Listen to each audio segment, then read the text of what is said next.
श्री शिवाय नमस्तुभ्यम दोस्तों। हर हर महादेव। आज की इस वीडियो में आपको शिवलिंग के ऊपर जल चढ़ाने का बिल्कुल सही तरीका, एकदम सही विधि क्या होती है वो आपको बताने वाले हैं। उसके साथ ही शिवलिंग के ऊपर कौन सा स्थान किस भगवान के लिए दिया गया है, कौन सा स्थान गणेश जी का है, कौन सा स्थान कार्तिकेय जी का है, ये सब शिवलिंग पर कौन से स्थान होते हैं, बिल्कुल एकदम सही तरीके से आपको बताने वाले हैं। जैसा कि गुरुजी अपनी कथाओं में बताते हैं, वहाँ से सुनकर आपको सभी स्थान और जो सभी सही तरीका होता है वो आपको जल चढ़ाने का इस वीडियो में जानने को मिलेगा। तो वीडियो को पूरा अंत तक देखें और एकदम सही विधि विधान से ही शिवलिंग पर जल समर्पित किया करें, जिससे आपके द्वारा कोई भी उपाय किया गया हो वो आपको जरूर असर दिखाएगा और महादेव आपकी सारी इच्छाओं को पूरा करेंगे। तो इसलिए कौन सा स्थान किस जगह पर है इस वीडियो में सबसे पहले बताते हैं। जैसा कि आपको जलाधारी में दिख रहा होगा कि ये जो नीली पट्टी है, नीले कलर की जो कलर से मैंने बनाया है, वो है गणेश जी का स्थान, जो कि सीधे हाथ की तरफ आपको दिख रहा होगा। उसके बाद जो दूसरा गोला बनाया है वो है भगवान कार्तिकेय जी का स्थान है। ठीक है, एक स्थान हो गया गणेश जी का, जो दूसरा स्थान हो गया वो भगवान कार्तिकेय जी का, और जो बीच में जो गोला बनाया है छोटा वो है माता अशोक सुंदरी जी का स्थान है। उसके बाद जब हम देखें तो ये तीनों हो गए। अब यहाँ से जो बीच में से जल निकलता है उसे हम जलाधारी बोलते हैं। आपने पंडित जी की कथाओं में सुना होगा जलाधारी का, वो बहुत बोलते रहते हैं कि जलाधारी में से आपको पानी इकट्ठा करना होता है लौटकर। तो ये हो गए तीन चार चीज। उसके बाद जो कटी का भाग रहता है, जो कि मैं बना रहा हूँ नीले कलर से आपको दिख रहा होगा, वो होता है माता पार्वती के हस्तकमल का निशान होता है, हस्तकमल की जगह होती है। ठीक है, 4 स्थान और एक ये माता पार्वती वाला 5 स्थान हो गए। उसके बाद जब आप देखोगे शिवलिंग के ऊपर मटका बंधा रहता है, उसमें से एक एक बूंद करके पानी निकलता है। तो वो पानी जिस जगह पर गिरता है वो होता है महादेव की 5 पुत्रियों का स्थान होता है। तो आशा करता हूँ ये चीज़ आप समझ गए होंगे। एक बार फिर से सुन लीजिए। ये होता है सीधे हाथ की तरफ गणेश जी का स्थान, बाएं हाथ की तरफ भगवान कार्तिकेय का स्थान, बीच वाला होता है जो माता अशोक सुंदरी का स्थान होता है। उसके अलावा जो जल निकलता है वो जलाधारी होती है, और जो बीच में कटी का भाग होता है उसे माता पार्वती का हस्तकमल का स्थान बोलते हैं।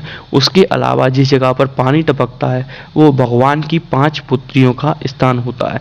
तो दोस्तों ये पांचों चीज़, ये 6 या 7 जो भी जितने भी स्थान हैं आपको ध्यान रखने हैं। आपको अपनी जो भी मनोकामना होती है, जो भी उपाय करते हैं, उसके अनुसार आपको इन बातों का ध्यान अवश्य रखना है। तो आशा करता हूँ आप लोग समझ गए होंगे। तो अब हम बात कर लेते हैं कि महादेव के ऊपर जो जल चढ़ाने की बिल्कुल सही विधि क्या होती है। जैसा कि पंडित जी अपनी कथाओं में बताते हैं उसी तरीके से हम आपको बताएंगे। तो दोस्तों ये बात भी ध्यान से समझ लीजिए। जो सबसे पहला जो जल का आप पात्र लेकर मंदिर जाओगे, आपको पहली बात तो तांबे के पात्र में जल लेना है और आपको शुद्ध जल जो आपके घर का हो वहाँ से भरकर ले जाना है। सबसे पहले जल आपको चढ़ाना है जो भगवान गणपति जी का स्थान होता है वहाँ पर।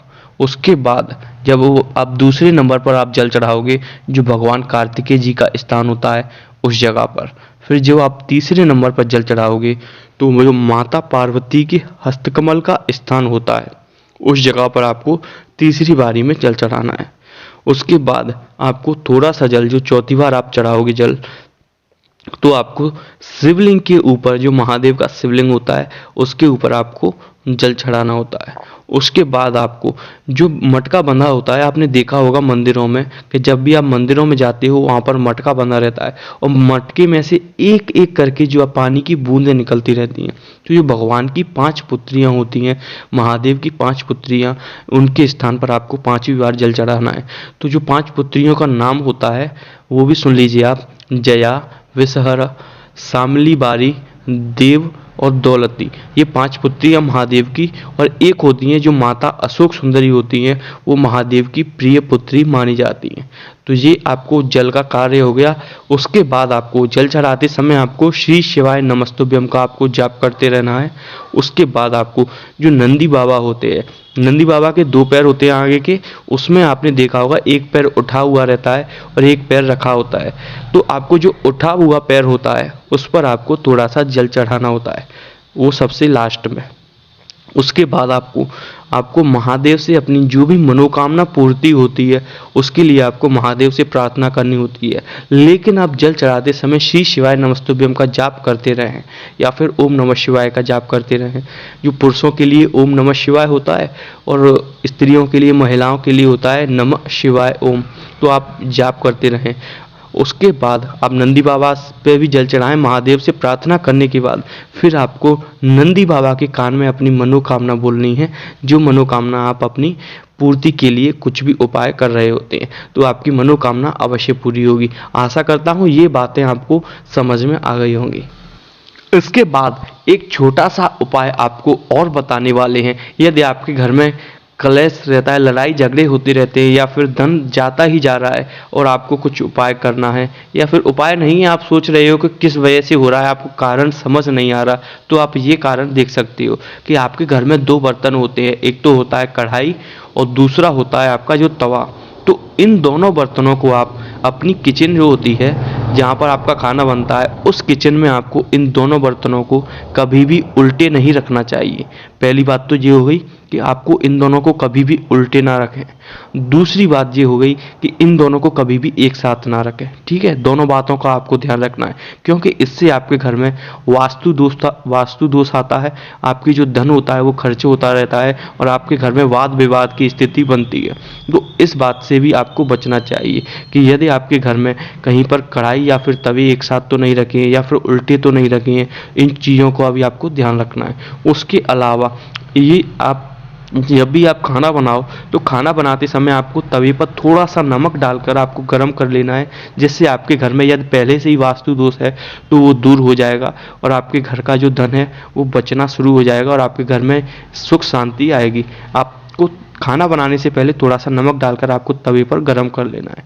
उसके अलावा एक चीज़ और है कि जो आप कढ़ाई और जो आप तवा रखते हो वो आप किचन में दाईं तरफ रखिए, सीधे हाथ की तरफ आपको रखने हैं, लेकिन आपको अलग अलग रखने हैं, एक साथ नहीं रखने और उल्टे नहीं रखने। तो ये सब बातों का भी आपको ध्यान रखना है। इससे आपके घर का वास्तु दोष दूर होगा और आपके घर में जो वाद विवाद या सुख शांति नहीं थी तो आपके घर में शांति आएगी। तो ये सब बातें आप ध्यान रखिए। वीडियो अच्छा लगा हो तो लाइक और शेयर अवश्य करें और दूसरे लोगों के साथ भी शेयर करें जिससे उनको भी ये सही जानकारी मिल सके। दोस्तों, चैनल पर पहली बार हो तो चैनल को सब्सक्राइब करें और कमेंट में हर हर महादेव या श्री शिवाय नमस्तुभ्यम अवश्य लिखें।